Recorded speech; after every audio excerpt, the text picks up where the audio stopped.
Buenas tardes, mi nombre es Carlos Quesada Ibars y os voy a hacer un pequeño resumen de mi familia, la familia Quesada. Mi familia proviene del pueblo de Serón, en la provincia de Almería, y a mediados de los años 20, concretamente en el 1927, emigran hacia Cataluña en busca de una vida mejor. Se desplazan hacia Esparraguera para ir a trabajar a una colonia industrial. Yo cuando vinieron hacia Barcelona tenían un hijo que se llama Félix, mi tío Félix, y vinieron junto a los 6 hermanos de mi abuela y la madre de todos ellos. Al cabo de un año de estar aquí en Barcelona, tuvieron a mi padre, José, en el 1928. Ya al poco de llegar aquí, de ponerse a trabajar, mi abuelo ya se puso a militar en el sindicato anarcosindicalista CNT, Confederación Nacional del Trabajo. En la época de la República vino a Barcelona, concretamente a un pueblo llamado el Prat de Llobregat, a vivir con su familia y a trabajar en una empresa que se llamaba La Seda de Barcelona. Aquí en Barcelona, a los pocos años, concretamente en el 1935, nació el tercer hijo de ellos, mi tía Encarnita. Durante la Guerra Civil, él colaboró desde Barcelona y el Prat de Llobregat con cualquier actividad que podía hacer para ayudar a las tropas en el frente. En el 39, finales de enero, ya cuando las tropas franquistas estaban a punto de entrar en Barcelona, se fueron toda la familia, que tenían ya 4 hijos, habían tenido una última niña que se llamaba Violeta, a finales del 38, y asimismo como toda la familia de mi abuela. Fueron al exilio como unas 12 personas. Cuando llegaron a Francia, mi abuelo fue internado en el campo de Argelès y la familia de mi padre, su madre y sus 3 hermanos los enviaron hacia la ciudad de Angoulême en un campo que se llamaba Le Vellier. Allí, estando en ese campo, a los pocos meses falleció la hija pequeña, Violeta, y el recuerdo que os puedo enseñar de ellos es esta foto que fue tomada en el campo. Aquí podéis ver a mi abuelo, a mi tío Félix a la derecha y a mi padre, que está al lado de su padre, y a mi tía Encarnita. Esa foto fue tomada poco antes de que hicieran el armisticio con Francia en la Segunda Guerra Mundial, a mediados de junio, y antes de que las tropas entraran en la zona donde estaban ellos. Por desgracia para ellos, Angoulême cayó en la zona ocupada por los alemanes. A mediados de agosto, concretamente el 20 de agosto, fueron embarcados en un tren de civiles que es considerado el primer tren con un envío masivo de civiles hacia los campos de concentración. Ese tren se conoce como el convoy de los 927 y estaba lleno de familias enteras que fueron enviados hacia el campo de concentración de Mauthausen. El envío de los españoles hacia dicho campo, también una de las causas era que los alemanes, cuando entraron en Angoulême y en la zona ocupada, y vieron que eran españoles, lo que hicieron es enviar entre 3 y 4 escritos y requerimientos por parte de la embajada alemana en Madrid a las autoridades franquistas para preguntar qué hacían con ellos. La no respuesta fue lo que recibieron, y al poco tiempo también en una reunión de Serrano Suñer con las autoridades nazis, él dijo que los españoles estaban en España, que fuera de España no habían españoles. Ese tren, esta es la ruta que hicieron más o menos, salió desde Angoulême y se dirigió hacia la zona de Mauthausen. Aquí cuando llegaron a Mauthausen, de los 927, se quedaron casi la mitad, unos 430 en el campo, hombres, mujeres y niños. Y mi padre recuerda que bajó del tren con su hermano mayor, con Félix, y con su abuelo, bajó del vagón. Y que pasó un oficial, un comandante, por al lado de ellos, y cuando vio a mi padre, que era pequeño, tenía 12 años y era más bajito que mi tío Félix, lo que hizo es señalarle a un soldado para que lo subiera al tren con las mujeres y los niños.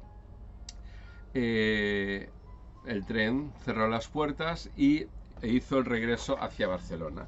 El recorrido que hizo el tren os lo he marcado en verde, que fue pasar por los varios campos de Alemania que he marcado en amarillo, para volver a entrar en España por Hendaya. Una vez entraron en España, lo que hicieron es enviarlos hacia las diferentes ciudades de donde eran estas personas. A mi familia, a mi padre, mi tía y mi abuela, los enviaron hacia Barcelona, y en Barcelona estuvieron internados en uno de los pabellones de Montjuïc, de la Feria Internacional de 1929, y en ese pabellón fueron reclamados por la única tía, la única hermana de mi abuela que se quedó en Barcelona, que estaba casada con el hijo de un guardia civil que había sido asesinado por los anarquistas a principios de la guerra, y los pudo reclamar como familia y sacarlos y tenerlos con ella hasta que empezaron un poco a encontrar su camino. Al poco tiempo volvió una de las hermanas a Barcelona para ayudarles y empezaron a rehacer su vida aquí. Mi tío Félix y mi abuelo se quedaron en el campo. Esta es la foto de Félix en el campo. Aquí tendría igual unos 16 años.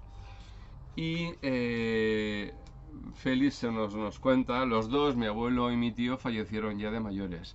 Y me contaba que sí, que recuerda de que un oficial de la SS le cogió simpatía.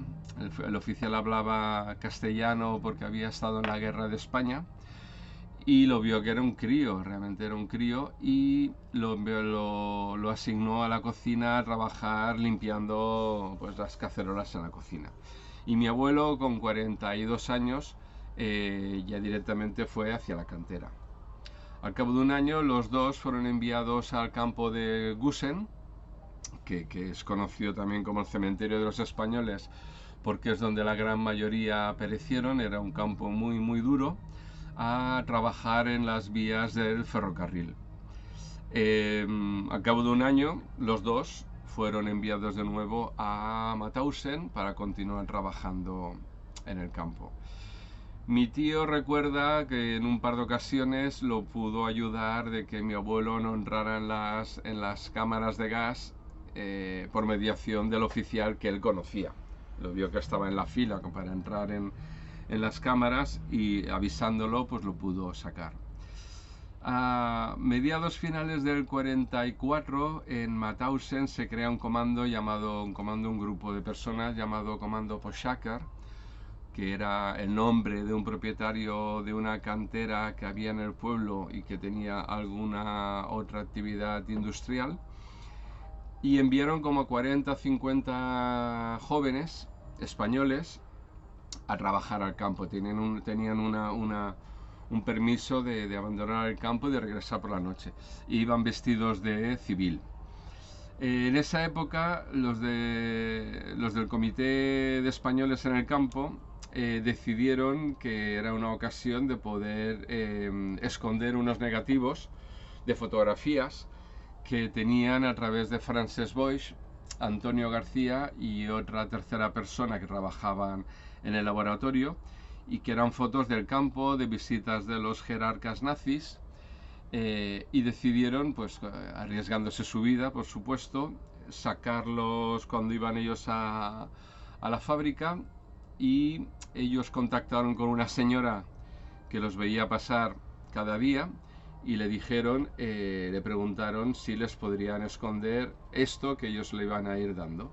La señora, jugándose la vida suya, la de su familia, aceptó, y lo escondió en la parte trasera de su jardín detrás de una piedra. Cuando acabó la Segunda Guerra Mundial,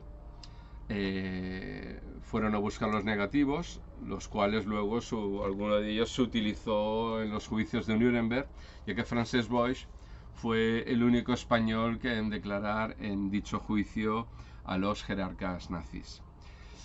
Acabada la guerra, liberado el campo el 5 de mayo del 45, los españoles se siguen quedando en el campo, ya que no tienen a dónde regresar. Si regresan a España, a su país, lo que van a encontrar es prisión y torturas. Así que se quedan en el campo más o menos hasta final de mayo, en el que gracias a la presión de sus amigos franceses y también porque eran básicamente todos habían sido cogidos en Francia, pues fueron a París y de París tuvieron su documentación y ya pudieron ir hacia donde quisieron en dicho país. Concretamente mi abuelo Ciriaco y mi tío Félix fueron hacia el sur de Francia. Mi abuelo, al poco de llegar hacia el sur de Francia, lo que hace es afiliarse a la CNT en el exilio. Aquí no sé si sé muy bien, Confederación Nacional del Trabajo. Asimismo, como que se inscribe en la asociación que se llama Solidaridad Internacional Antifascista. Os lo enseño ya que al final también es un poco pues, traspasar al presente la lucha antifascista que ellos en esa época la tenían clarísima y que bueno, que continúa siendo igual de pertinente en la época actual. También ellos dos se hicieron, pues rápidamente también se sacaron sus carnes de deportados. Aquí el de mi tío Félix, de deportado político, y aquí el de mi abuelo Ciriaco, de deportado político. En el 49, ya habían pasado 9 años desde que la familia había sido totalmente separada. El 1 de enero concretamente es cuando Franco abre las fronteras de España para que la gente pueda ir de España hacia afuera. Y mi abuela y mi tía ya tenía 15 años, y mi abuela pues van a Francia para visitar a la familia. Y mi padre, que tenía que hacer el servicio militar, se incorpora al servicio militar, y en el 54 hacen su viaje de novios a Francia para poder visitar también a su familia.